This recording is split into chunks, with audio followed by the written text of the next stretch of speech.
অনেক দিন আগের কথা।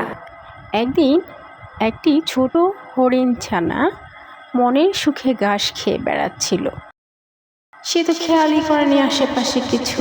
চিতাবাঘটি হরিণ ছানাটিকে দেখেই খাওয়ার ফন্দি আঁটলো কিভাবে হরিণ ছানাটিকে খাওয়া যায়।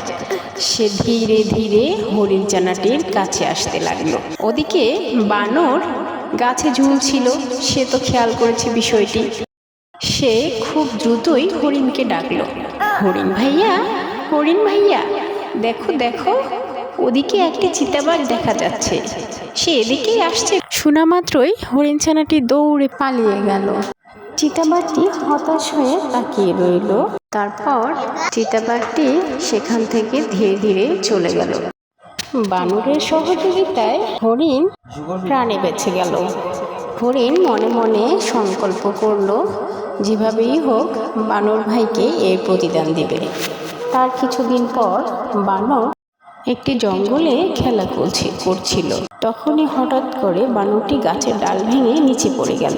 সেখানে গাছের পাতা খাচ্ছিল হরিণ ছানাটি।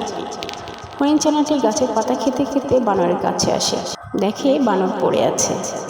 সে বানরকে উঠিয়ে দিল, বানরের ব্যথা সারিয়ে তুলল, আর বানরকে জিজ্ঞেস করলো, বানর ভাইয়া তোমার কি হয়েছে? বানর বলল, খেলতে খেলতে আমি গাছের ডাল ভেঙে পড়ে গিয়েছি।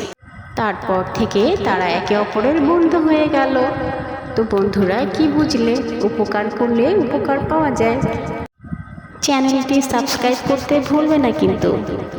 লাইক কমেন্ট করে পাশে থাকো। আল্লাহ হাফেজ।